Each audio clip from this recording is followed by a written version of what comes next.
What's up, guys? We are back. Sorry, it's been about a month since the last video, but in this video I wanted to explain the gacha system in this game because a lot of people are still confused on how exactly the rates work in the gacha. Before this video even starts, I need to clarify pity does carry over between banners. Character banner pity carries over to character banner. Weapon pity carries over to weapon banner.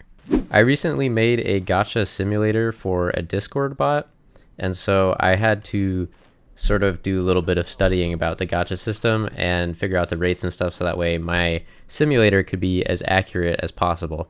Now keep in mind the information that I'm about to present is not 100% confirmed, although it is based on the actual information that they've written about each banner in the game. If you go to details here, it'll tell you a lot of what I'm about to say, but I just wanted to say it in layman's terms so that way people would understand it better.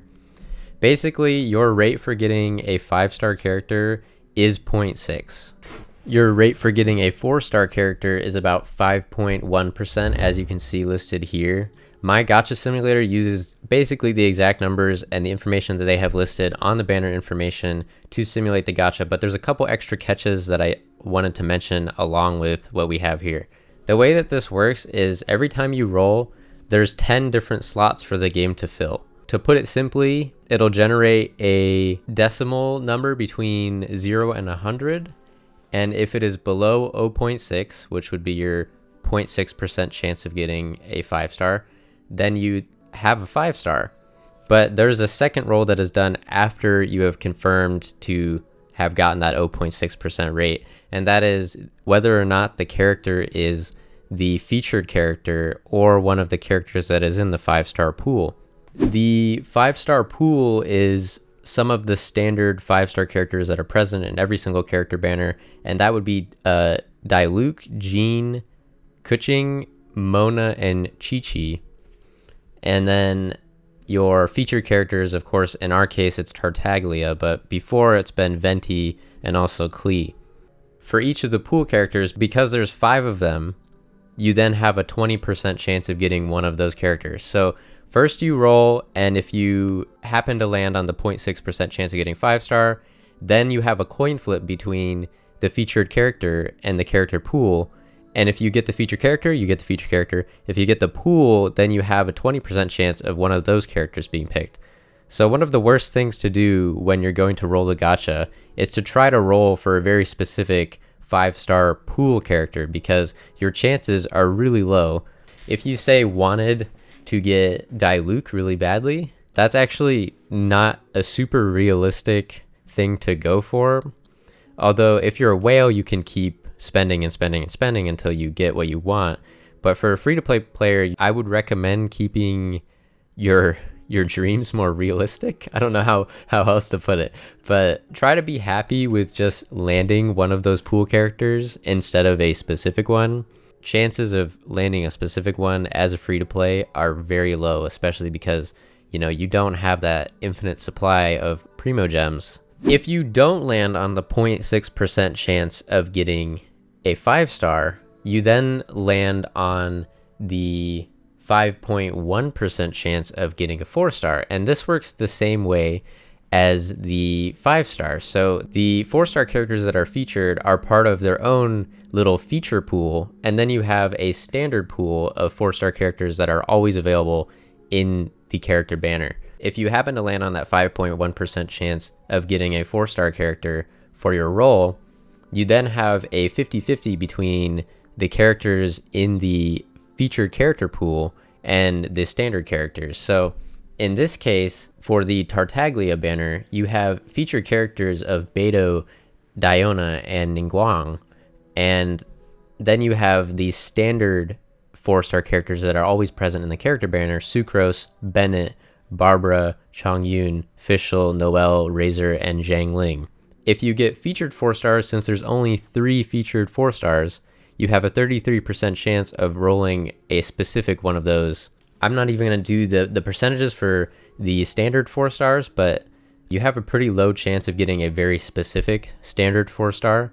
So generally, as a gacha player, what you want to go for is specifically character banners that have characters that you actually want on the rate up. The rate up doesn't actually bring the rate that you get a 5-star character up. It just brings the chances that your 5-star character is the rate up character up.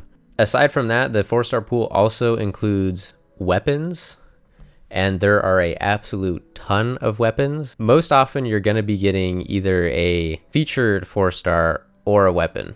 So now that we have explained a little bit more about how characters work in the banner and how the items are chosen for the different pulls that you're going to do on the banner, I want to talk about pity, because pity is super important to how your rolls play out. 0.6% chance for a 5-star is extremely low. However, one of the things about pity in this game, specifically the 5-star pity, the 4-star pity is separate. Basically, for 4-star pity, your 10th pull is guaranteed to be a 4-star. So every time you do a set of 10 pulls, you're guaranteed a 4-star, but once again, it rolls between your featured characters and your standard character pool plus the weapon pool. How 5-star pity works is that it's different. 5-star pity can be compared to a exponential. I believe that it's an exponential because of some graphing information that has been documented on Reddit, and I'll leave the credit on the video now and also in the description for this information. Every time you roll and you don't get a 5-star, your 5-star pity goes up, but the way that it plays into the overall math of whether or not you have a 5-star is exponential. So every time you roll, it is exponentially increasing the chance that you get a 5-star. They say that the pity is at 90 for a 5-star, so you're guaranteed to get a 5-star at 90, but you're actually more likely to get a 5-star at 70 pulls instead of 90 because of the way that the exponential works. Your chance of getting a 5-star has come up significantly because it's an exponential. By the time you're in the 70s, that you're actually much more likely to get a 5-star in your 70 pulls and your 80 pulls instead of the guaranteed 90. So if you're looking to get a specific 5-star from the character banner and you don't want the current character on the banner, wait for the next banner or wait for another banner, especially if you're close to that 70 limit. If you're at like 60 pulls, do not roll on banners with featured 5-stars or featured 4-stars that you have no interest in. It's really a complete waste.